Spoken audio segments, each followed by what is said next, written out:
Boom. Good morning, good afternoon, or good evening, and welcome back Within Thin Lines here on the virtual end and recorded end of the podcast. We are now finally, except for Tyler Frank, who stepped out to go be your hero, we are finally back on the table, on the show, with our team, cadre, the whole gang. So while we're all here, let's go around the table. Mr. Utah, I'm going to start off with you. Say hello, introduce yourself, and give us our little tidbit of your day so far. Hey, Utah here, just hanging out. Tidbit for today. You Word gotta of stay the hard. day. You gotta push yourself. That's all I got. Fuck yeah. Just stay hard. That's tried it for That works. Very good. Randall Ives. I just need to be easy on him. He's a cop, okay? Yeah, watch out. Right. Randall here checking in from northern Michigan. Got the camper all set up here in the background. Got some R&R in yesterday. Got a little break from the world, this crazy world that we live in, and just enjoying the fruits of my labor. I like it. The fruits of your labor. Outstanding. Dan Strike. IT guy. Hey. Yep. Dan over here. Going to be enjoying some good family time tonight. Got family coming in from out of town, and we're going to enjoy some good pours. Ooh, what It's you gonna got be a great there? time. What you got in that bottle there? Oh, man. Liquor. I've been waiting to open this baby. This is a Smoke Wagon Desert Jewel. Mm, Yeah, only 35 barrels were hand selected, and I've got one. so you need to bring that over on the table someday. Oh, I All will. right. Don't We'll see you next worry. week. If for there's that. any left. Perfect. And last but not least, Armando Buccio. What's going on, guys? Girls, peoples, little peoples, big peoples. It's been a minute since I've been in the same room with you. Oh yeah, I'm never here. Right. Yeah. Well, like I said, other than Tyler Frank, who's being a hero right now, we're actually about to go live with him, and then he had a call. So What about thank you you, for your Vince? service. What about Oh, they you? don't need it. We know who I am, so they probably are tired of hearing me talk. And but Vince it's finally and Vince. I'm gonna see if you can pronounce my last name. Castaneda. Hey, just turn off your mic and your camera. And you muted. That's A pretty for close, right? effort. A for effort. So I know. To me, this is an exciting episode because we're finally getting everybody together. Hey, look at that! Contact your IT team group so to upgrade. And look at that. So right we there. are going to adjust on that. But ideally, I want to do a quick little skit where we're gonna do a video with Utah here. This is something in specific where you could take this into a little more of an opportunity to review and also have respects for, because this brings you back to your hometown, your home state, and your old career before you went to a city law enforcement agency. So in this video, and I apologize, the audio is still trying to be figured out, but we will make do with what we need to do. This video specifically, it's a traffic stop. I don't exactly recall what the traffic stop was for, but it was a traffic stop that turned into a different situation. So be mindful of what's going on. I'll try to get some audio.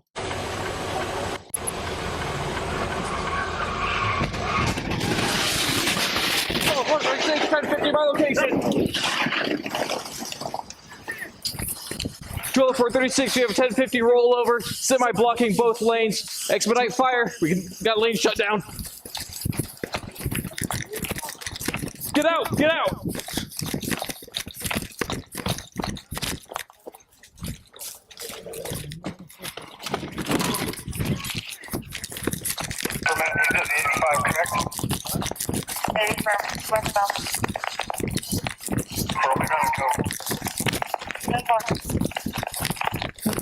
Are you okay? You can't. Are you okay? We gotta get out. Stay here for your protection, okay? Help coming.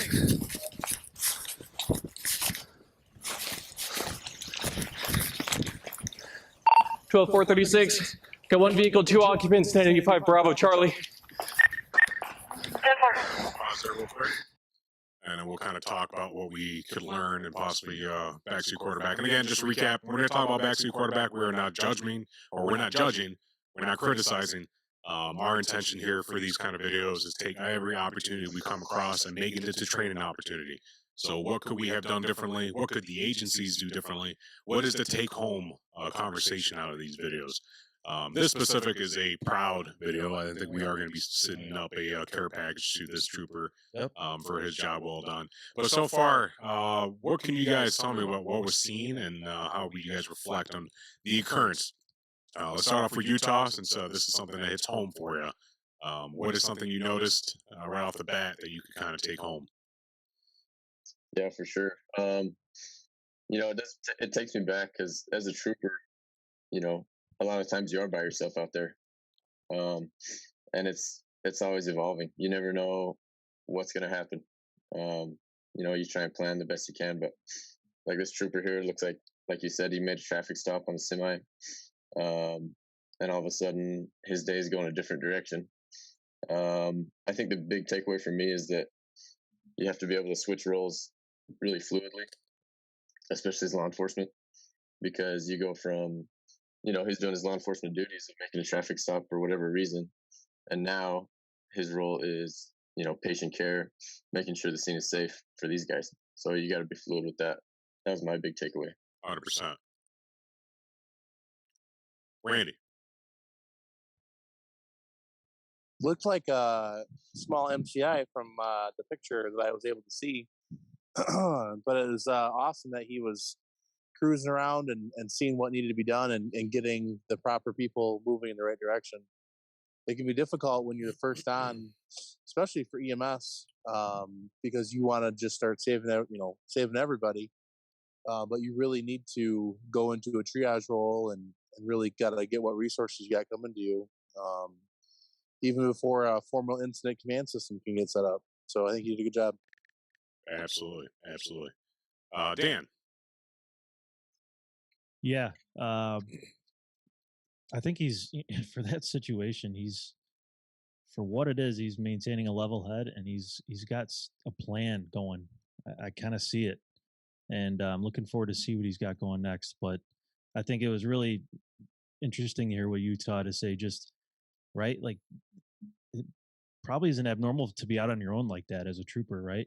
So I didn't even think about that. He's probably by himself. Oh yeah. What a big Yeah, situation to handle. What a big situation. So.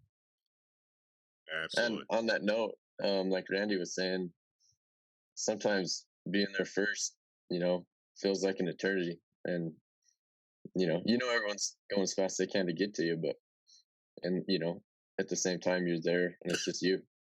And you got to deal with it. So ideally what was seen was, again, it was a traffic stop. I couldn't tell you the story of what the traffic stop was for. But we noticed that he's stepping on the passenger side door, which I hope that is SOP, SOG, to stay off of the exposure. Could you only imagine if he was on that driver's side door talking to the driver? And this would have been a whole different situation, a whole different call, and this probably would have been a line of duty conversation. But, you know, respectfully, this the outcome. He had his vehicle as a barrier. He had the truck as a barrier. But what occurred is that another semi struck him.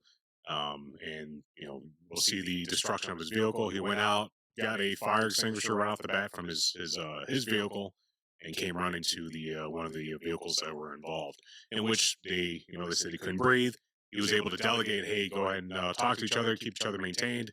Because again, as a triage, personnel, your job is not to start treating right away. It's to identify what's going on, how many casualties, and the scene size up, so to speak. This is where the size up is going to get very fluid and very involved once we actually see it a little more. So, great communication skills in that. Can you, all right, just stay right here, okay? I need you to talk to each other and keep each other awake, okay? 339, are you involved as well? Affirm, my vehicle got rear-ended, but I wasn't in it. 339, copy. Can you advise 173 if he's not aware already? 173, do you copy? I copy, I'm in route. So what do we see on the road right now? Semi is in the median. It is on fire, and we have small explosions going on. Semi appears to have been transporting eggs. Are you okay?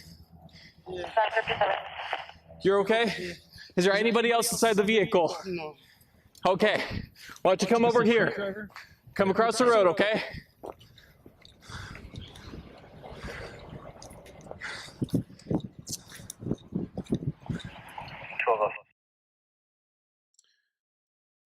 So he does these little size up, and he talks about that it's transporting eggs. You know, this is one of those things where I think that's really great to do because you need to be able to see and delegate the future of the response. That hey, we don't have a hazmat, right? Could this be a hazmat situation? Could this have been a a truck full of cans and has material? You know, gas is a container of gas, diesel. Thankfully, it was just eggs, and hey, that's probably what's going to cause the egg market to go up. But the kind of takeaway on this video is his delegation, his scene size up, and his communication was key. You know, what is that chirping we hear in the back? That's his radio. That's his Oh, radio. yeah, his radio's Yeah, low. Yep. that's his radio with his transmissions and everything. Oh, so what does that chirping mean back in when you used to work those days? For the state, at least. Well, so it'll chirp when you're transmitting, and then if your battery's low, it's going to be chirping at you as well. Okay, I perfect. don't So know. hopefully, I mean, is that the immediate feedback that you have when you transmit? It gives you immediate feedback like Yes. that. Okay, Yeah. so I'm assuming hopefully- it's just his transmissions. Yeah. sure, and hopefully that's all it was. You know, because when I first saw this video, I was like, man, is that his low battery going off? You know, because on the fire side, when we use those Motorola's and that chirping, that's kind of telling us, hey, you're running out of battery. You know, so is that Right. something where we could kind of take home and be like, hey, check your equipment? You know, however long your shift is, go over an hourly basis. How's your rate? Because right now that's his life source.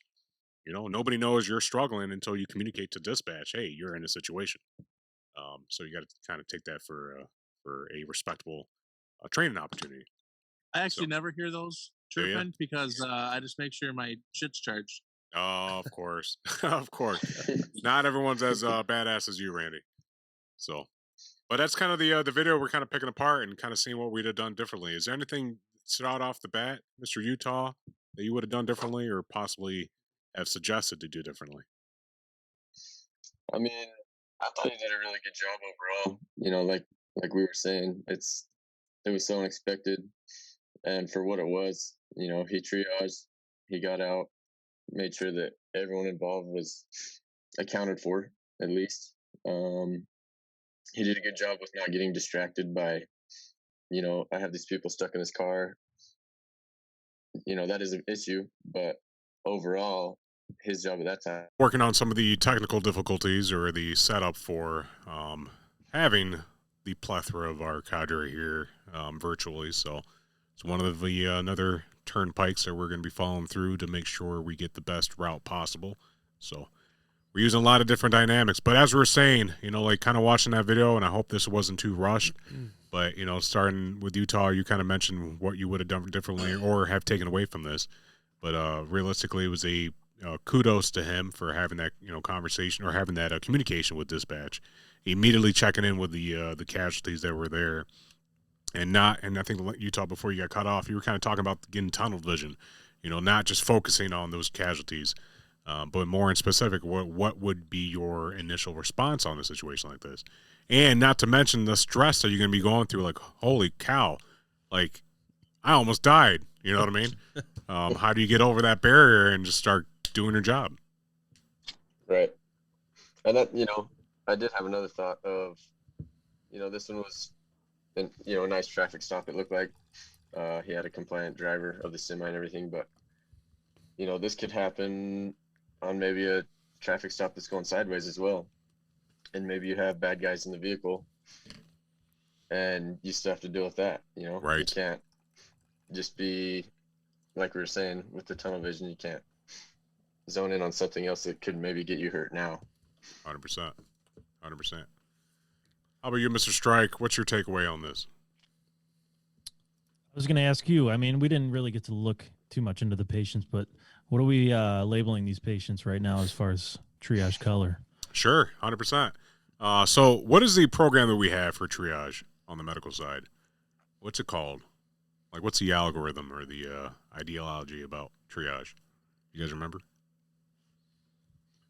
Depends on system protocol. There's Sure. Jumpstart. Jumpstart, There's, Colors. right? you know, Colors. I Yeah. can see Bill- no. What'd you say? Is civilian world the same as the military world for triage? I mean, it's the same basis. Medicine is medicine, but we could change the algorithm or the verbiage a little bit. You want to go into the military world, there's a lot more of the care under fire kind of, philosophy. So where triage is just, hey. Or just outside Chicago? Yeah, it's like, yes, sure. There's that too, man.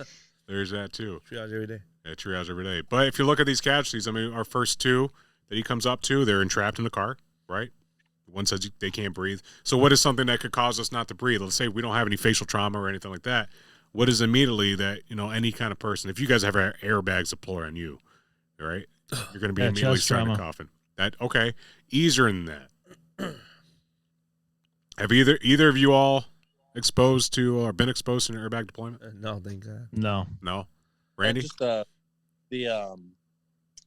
dust that you come out of. The dust, the powder, right? Those airbags are covered in a powder. So that alone. That she can't breathe, so she's breathing. Yeah. Hey, okay. Okay, wait. Hang on a minute. I don't like that. That is a medic saying something. I don't like that. So that is going to bring, now we're jump-starting into the whole conversation. You like that? I'm done, Jump-start. No, now we're going into a whole different world. I don't follow that. Let's talk about that, right? Let's nail that right in the head because that is a conversation. I'm sure Randy did that because he is the content little developer of the team here. He's a little grenade, right? Pop smoke into a conversation, get us going. But ideally, yeah, our response to you, Randy, is like, can you not breathe and talk, right? Is the process of breathing, is that just ventilation? Oh. Is that just air coming in and out of your lungs? What do you guys think? I'm going to pass this on to Randy. Let's hear from Randy. Well, he was probably, from the time of that collision to the time that he was at that car was what? Less than 2 minutes? Yeah, sure. Give or take. I'd say so. So they're still trying to figure out what the crap just happened. True. So they're going to be just absolutely like shook. That's true. So any of us would be like, "Oh crap! We just got in an accident." Like, that airbag comes at you with such force that it's going to take your ability to, take a deep breath. So and there's a lot of factors going on there, but like just the fact that they said that they're can't breathe, that means that they got an airway, they're talking, they're moving air, because if they weren't breathing, there would be a lot more panic, a lot more struggle. Sure. Okay, I could give you that. Anybody want to touch this before I kind of get too involved? Yeah, there's an open airway. That's probably the only thing I would say is panic. There. You got an open airway, but there's so much that could be going inside your body for a complaint of difficulty breathing. There could be constriction of your bronchioles. There could be a cardiac tamponade happening, right? You could have a pneumothorax. There's so many possibilities. So yeah, they're opening their mouth. They're talking to me. So I got a patent airway for now, but I'm really considering, based on the damage to the vehicle, that there could be more going on. Okay. What else? Busho, you want to touch this? Like a panic, they're in panic mode, right? They don't know what's going on. They just got hit in the chest. They just got in a collision. Now they had hit in the chest by a freaking airbag going, how many miles an hour? Crazy amounts, right? Yeah, I forget the exact G-force that it takes and how much force that comes into your face. But they're just taking shock, man. They don't know what's going on. So what's the feel? I can't breathe. Mm-hmm. And this is, for the audience out there who are actually watching this and participating along in the conversation. First off, thank you for joining the show. Thank you for taking the time and actually, welcome. Welcome to the show. Welcome to the new era. What we're doing for our show is giving you a chance to visually see how our conversations go. And you kind of follow along on the videos that we're talking about, our training opportunities. Yeah. We want to give you the sense of, hey, you're at our table, right? You're joining our conversation. You're involved. At some point, we're going to go live and give you a chance to chat live and have the conversation with us. Some Q&As. So, but on top of this specific conversation about open airway, and Dan kind of talked to bronchioles, and you're going into the lung tissue and all that. and not to bring a certain instance of the current events, but there are current events about people talking about, hey, putting a knee on their chest or their neck, and those people deceasing and stating, hey, I cannot breathe. And that's given the providers and the law enforcement and whoever's on scene that instance, like, oh, well, you could talk, you are breathing. The big kibosh on this conversation is that there's a difference between ventilation and perfusion, right? So in order to stop ventilation, we cut off whatever's connecting the process or the movement of air into your body, right? So whether it's shutting your mouth completely, collapsing a trach, or preventing you from being able to expand your lungs, right? That is cutting off ventilation. Now, in order to cut off perfusion, there's that act of cutting off blood flow, right? Because blood is the process or what carries our blood around our bodies. So there's a lot of studies and science on this because of the current events that's happened in the recent years, is that they are trying to address this and shine some light in the conversation that it's not a study anymore to where if they're talking, they're breathing. And we're all guilty of this. I think early on in my career too, that was something that was even studied in school was, our teachers and our preceptors are saying, oh, they're talking, they're fine, but they're actually telling you they cannot breathe because they're feeling that sense of panic, that sense of I cannot grasp enough air in order for me to feel right. And one of the last things that actually gets to go in our body functions is our brain, right? But it also is the most sensitive to lack of oxygen. So that's the perfusion part of it, right? Your blood flow. So can a knee to the neck, a knee to the chest?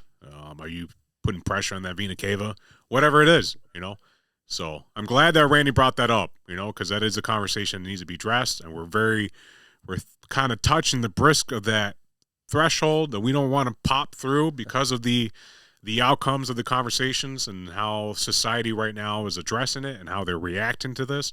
But I'm also glad that we could take this opportunity to address it because it needs to be said. It needs to be reflected on. So what do you guys think on that? I will say, and to defend myself, just because they have an airway doesn't mean necessarily good. So I will backtrack a little bit on that. But at least they're awake and conscious, and they've at least talking to me. So that's a good start. Right. 100%. It's almost like having a kid, right? When you come out to the pediatric situations, and Dan, you had one just before we went live. We heard a radio go off for peds. I'd rather have a pediatric crying at me the whole transport, right? Because that is good feedback, right? To me, a crying kid is a good kid. Yeah. When they're not crying and they have that 1,000-yard stare and they're not even worried about stranger danger, I'm starting to get concerned. You know what I mean? So, Dan, how would you reflect on this conversation? Yeah, I think we're just touching the surface a little bit. I'm glad it's happening. And I don't think it's a fault to first responders. I think it's been kind of like that mentation was out there, right? Like we all talk to that way. When we're on scene together, oh, well, they're talking, we fell into that. But I think we're starting to look at this a little different now in a way where, hey, we're going to, we need to handle this situation. We need to restrain the patient, whatever it might be, but we need to be considerate of where we're doing that and maybe understanding the pathophysiology behind this a little bit. I just think I'm hopeful that we are looking at this differently now, and it's going to change for the better going forward, I believe. Mm-hmm. I did like what you were saying, Dan, about they're talking, but you don't know what else is going on. Just what was it, last week we had a head-on collision, and airbags deployed. Just had a male patient who was, when I walked up, I got there relatively quick, and like we're talking about, the airbag dust is, all that powder's still settling, and they're complaining of difficulty breathing. And I think it is easy to be almost complacent, so to speak, with, responding on so many different accidents, or, we get on the same calls. But I think it is vital to take what it is and make sure that we're checking off those pertinent negatives and everything as well. I like that. I Damn. like pertinent negatives. why- man. Ah, This is why he's here. damn. This is Look why at he's that. here. Okay. What's up? I like that, man. Well said. Well said. Recent graduate for the 68 Whiskey program, Mr. Utah. So thank you for your service on that and for the conversation on it. Yeah, and I don't know. That's great output. And just like Dan kind of mentioned, this is something where we need to understand that path phys. We need to understand that critical thinking. There's Randy laying on the I ground. was gonna say, what's Randy doing? Okay. He's trying to get a better spot. His better Apple Watch is going off. Like, did you have a recent fall?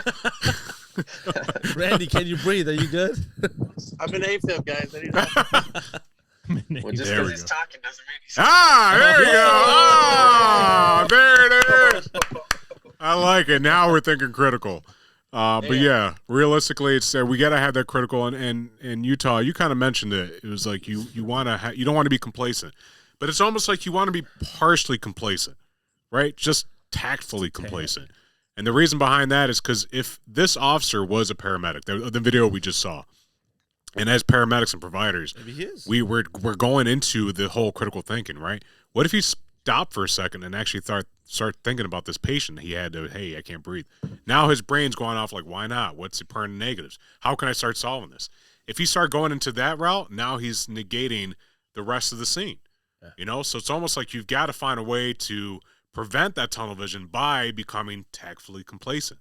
And that's the mindset of like stepping back, right? Don't get too involved in one situation or one patient, because right now the scene is still hot, right? I don't know what hit us. I don't know if there's more traffic. How many traffic accidents do we have on the highway that we're so cautious about more semis, especially in the winter, right? We see this every year as a semi accident, and they're plowing these crowds an hour after a situation. Yeah.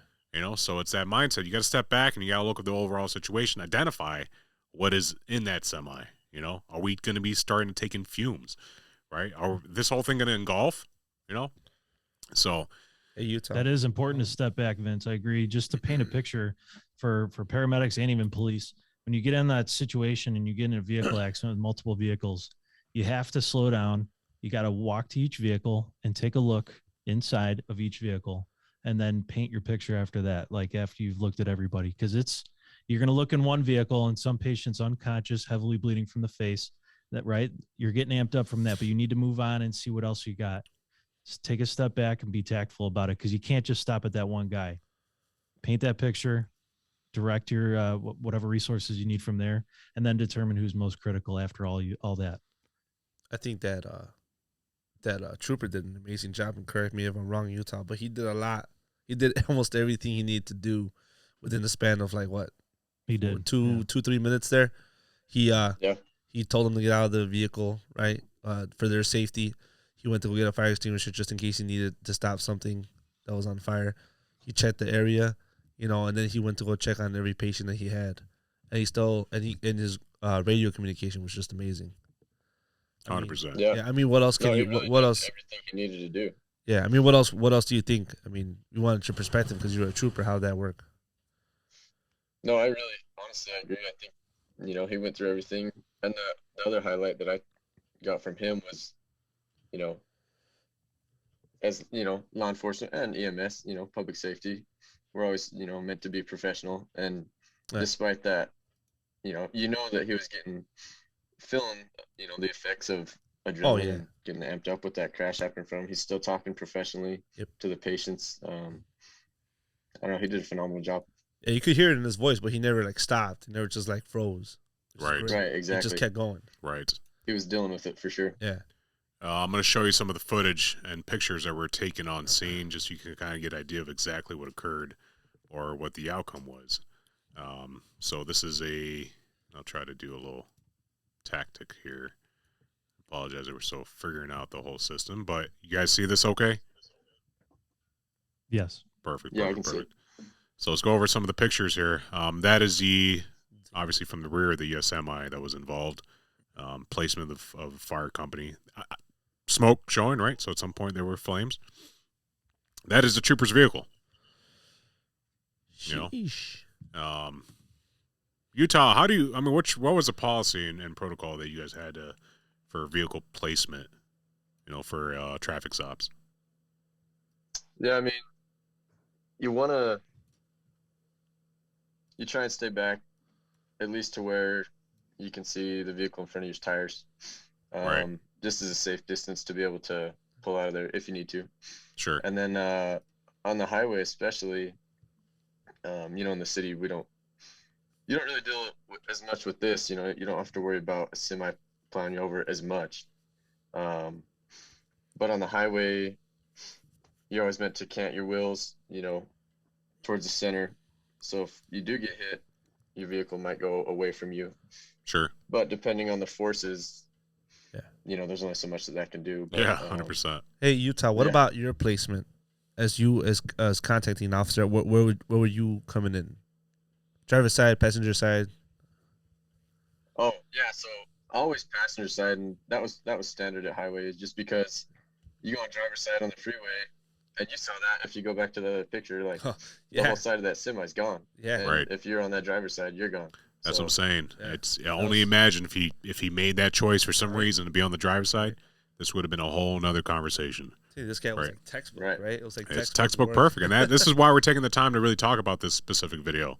Not only the relevance to having Utah on the show for the first time, but the mindset of like, hey, this is personal. He knows the study behind this. He practices it. He's that law enforcement or seat on their conversation to kind of talk about what's going on. So in this picture, you see carton full eggs. I think is what it was, able to be identified. Is that hazmat? No, that's breakfast, man. That's breakfast, man. Yeah, That depending on how hot the asphalt was. Right. There you go. Right. Little solid Now we're talking about a little hazmat. That's heavy, thick, black smoke. Right. What's burning in this? Probably a whole bunch of diesel and a whole bunch of plastics, a whole bunch of chemicals, and who knows. So that is just an advertisement. We are not sponsored by these companies, so no thanks. Right. Goodbye. Unless they want to, but no. What was that? Level? No.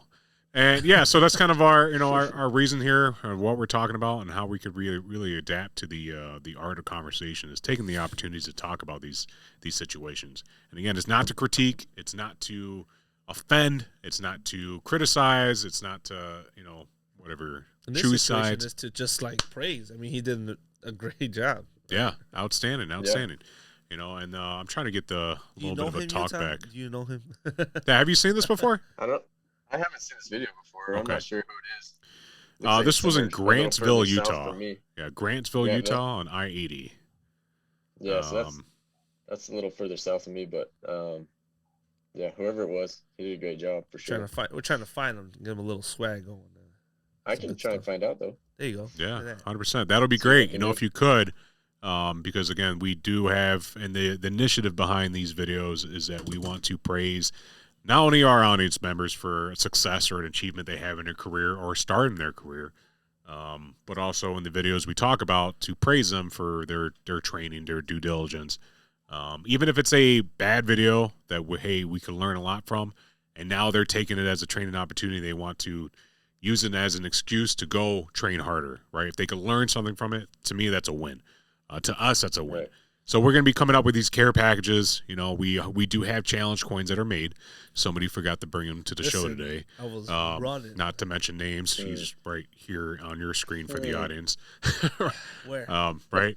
So, but that's, and then, hey, cigar, whatever we decide to do, really kind of praise those opportunities. Even to get him on the show, you know what I mean? Dude, that'd be awesome. To give him an opportunity to reflect on it and what he saw. Because that's the worst part about backseat quarterbacking is that we weren't completely there, so we don't know the whole dynamic, right? The whole situation. Just to get his thought process through it. But what I really appreciate this video is that he kept his composure. He didn't get the tunnel vision. He was strong-willed, and then to me that deserves a pat on the back for that officer. And last but not least, and another little skit I do want to talk about, and this is something I recently found and really was able to reflect onto the mindset of oh man, this is an opportunity to talk about because he was completely composed for this video. So as long as y'all got time, or we could even stop here and do that another time. Utah, you're the one fine. that's okay. As long as you got time, so let me talk about I this. did have a thought. What you got? Of course. Yesterday I went through a BLS CPR instructor course. Okay. just so I can, Thought I you know, had. train up my department and stuff, keep everyone valid on the certs, which Outstanding. is always an ongoing battle, right? Yeah. But you know, the instructor, you know, he's been doing it for his whole life and everything, but he just mentioned that, and kind of on this note that we're talking about, keeping things simple, doing things right, often produce the best outcome. He just mentioned that a lot of times the best CPR that he's been around is you know, the lay person who's just had a CPR course, because all they do is the basics, you know. They Yep. do the compressions, they minimize interruptions, versus, you know, he's seen a lot of healthcare providers who are advanced, you know, well, let's take some time to not do compressions, so I got to do this ET tube, or, you know, we got to get these drugs on board, but they, you know, neglect the compressions, which is, you know, it's the core of it. So Yep. I just think that the video is great just to illustrate that the little things you do pays off. Yep. It's going back to BLS first, right? The whole, Yeah. what is it saying? Like EMTs hold paramedics up or something, and the firefighters spray water down for the paramedics. I don't forget the saying, you know, but I think the more training and the more exposure training, the more certificates you hold, yeah, it is a key, right? It is a great foundation for you to really be able to, you know, respond to any call, but also could be held pretty bad as a crutch, right? Because if you think too far ahead, you think too critical. You know, if you showed up and started thinking like, oh man, what kind of blood should I be giving? Am I doing an RH factor test on this patient to be able to see what kind of blood he should be getting? And it's like, hey dude, how about we start with a tourniquet and stop the bleed, you know? And I've seen that done Right. before, you know, where providers are thinking too critical and they forget the basics. So be humble, you know, for those providers, nurses, paramedics, flight paramedics, whatever you're at, be humble and remember your roots, you know? Remember being the very first, fresh out of school first responder, you know? What you got there, Vince? Oh, yeah, let's talk about it. So I'm Real glad he quick. actually brought one. See, at least. I do have one with me. You brought I one. forgot. So we got challenge coins made for the show. If you guys could see it clearly. So this is one side, Boom. and we wanted to go with pure basics, right?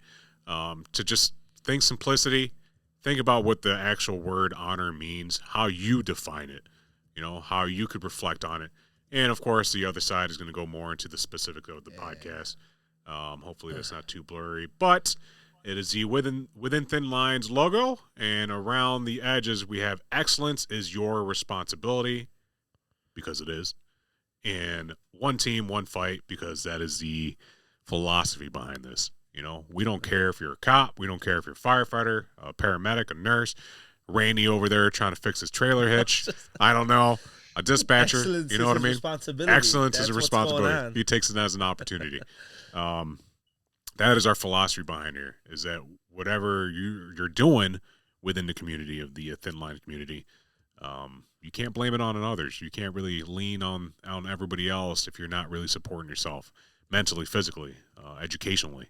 You know, and it's whatever we could do as a podcast and kind of provide you an outlet or a source to where your discipline for that responsibility is ignited, then that's what we want to do. You know, take the moment to watch these videos. Take the moment to watch the videos, or skit videos. We're talking about Hasey harnesses. You know, take that video and actually do it. Yeah. And then go back to your department and be like, hey man, hey guys or gals, let's talk about Hasey harnesses. And now you've exposed your whole department to training should be the key. You know.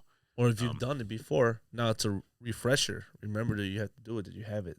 Right. It's a tool in your toolbox. Pull it out. Train it. Look at it. Yeah. Medicine's always changing. Fire is always changing. Materials are always changing. People right? are always changing. People, right? The civilians, the people you're pulling over, the people that are calling you for help, right? They love you and they hate you at the same time. Yeah. You know, and that's a big kudos I have for our law enforcement brothers and sisters out Brother there. here in That's Utah. that's a hard time, and I don't know we how give you did you it, brother. we give you a huge salute for that. 100%. So there's our challenge coins. This is something where we have decided not to make sellable. You know, at some point we're going to have a swag department or swag site to be able to buy stickers, hats, T-shirts, and all that from us. But this is something where we're going to stick to strictly as you've earned it. Yeah. You know, as 100%. the origin of challenge coins have came about, especially in the military. For challenge coins, it's always about a success. Where's it at? Right. I have my few challenge coins, and I would say every single one of them, whatever it is, it's through an earned situation. Whether an award, an achievement, a brotherhood that you gave me a trade, right? There's a story behind that. So that's why we feel like this is something that we will love to be able to share to those. If you, the audience members, have achieved something in your career, you are now starting your career, or you've whatever, you have a story to share, and you want us to be able to take it as an opportunity to train. To us, that's a win, and that's an achievement. So we love to hear it. How can they reach out to us? Well, you can reach out to us for the cadre. It's cadre, CADRE, at WTLpodcast.us. You can also reach out to us through our Instagram Messenger. We'll reply right away, or for the most part, as fast as we can. And then we also have the Within Thin Lines email. Yeah, the main email for the studio is stay, so STAY, at WTLpodcast.us. So that is the main email you can use to kind of reach out to us, share your stories. If you are trying to belong to the Cadre organization that we have developed here, that is something that reach out to Cadre at WTLpodcast.us. Hear our mission, hear our story, participate in the conversations. And just like Utah, you don't have to live in the same state. Utah is in Utah, No way, really? Yeah, right? I mean, it's not his real name, Dakota. That's crazy. But, hey, we'll stick to it because that's how I met you, and that's how I remember people. So you've adopted a nickname on the show. So It would be I'll so take it. confusing if we called him Dakota and he lived in Utah. Yeah. Right. No one would ever know where I'm at. Hey, that's a tactic. I like I'm it. I like confused it. now. What's your name? I'm confused. So we'll save the other video I had in mind for another day and another opportunity for us to do this again. Just I know with time restraints, Utah, you've got to get ready for shift, and also you want to get your HIT training, stay strong before your shift. So I'm not going to hold you too long on that. But before you Gotcha. go, I would like to hear, and for you, an opportunity to kind of express yourself and your intentions, who you are, and why you're here to the audience members who are now getting to know you, so to speak. Yeah, no, for sure. We talked about it a little bit last time that I was on, but this is my bread and butter. This is what I love to do. Working as a police officer and firefighter EMT, and then now as a combat medic in the Army, like it's just a part of me, It's just I feel like it's my calling, and this podcast is something also special to me because I see what you guys have made here. And I feel like it's something that's great for everyone, whether you're working in public safety or whether you have family members in public safety, or you're just, just a regular, person who wants to learn a little bit more about what we do. And I'm huge on training, especially debriefing things, because it happened to someone, whether it's good or bad. We may as well, put our heads together and learn from it, and share that with others. So that's why I'm here, and I'm really excited about it. I think it's awesome. Outstanding. We're excited to have you here. Like I said, You've done kinda it all, fulfill- man. Yeah. The stories, man. That's awesome. Kind of been around the block. Yeah. Hey. Right, there you go. Hey. To us, it gives us an opportunity to provide those law enforcement agencies and officers to participate on this show. But now they have a direct connection with one of our members. I know Buscio has a history on another police department in his past, and there is that respectful note too. And Utah, like I said, you kind of fulfill that seat for that thin blue line community. So, but last and not least, something that we always want to take a time to really talk about is the mental health, physical health.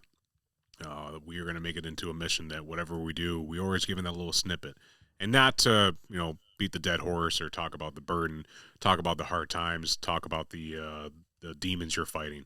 It's more so to say there are resources, right? You have brothers and sisters in the agencies throughout our nation, throughout the world, that can be relatable, and most importantly, to be able to provide you a partnership, to say, hey, I've been through it, I've been around the block, I've seen it. This is how I've dealt with my demons in the past.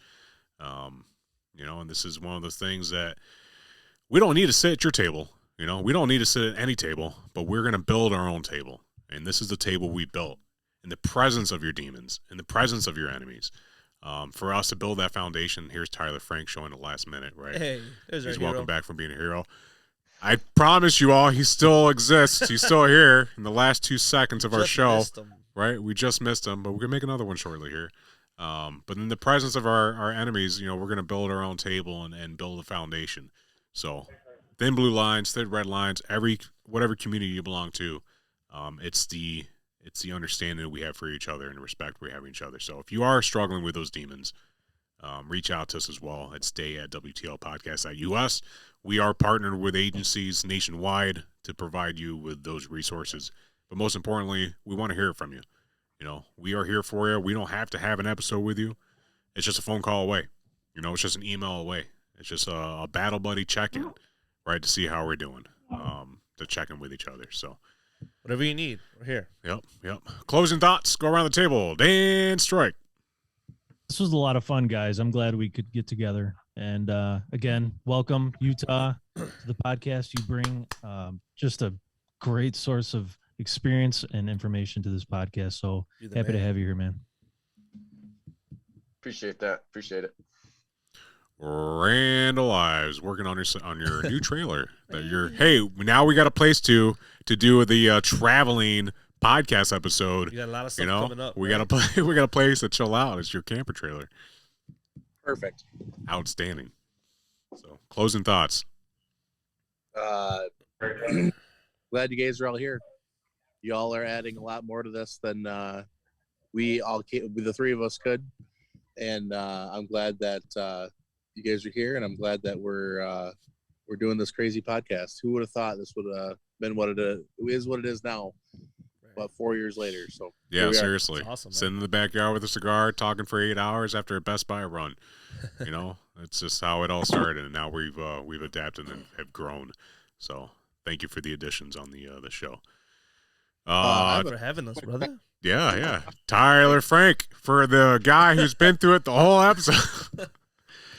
Thank you for your service, for responding to a call while you're in the middle of a podcast. Bro.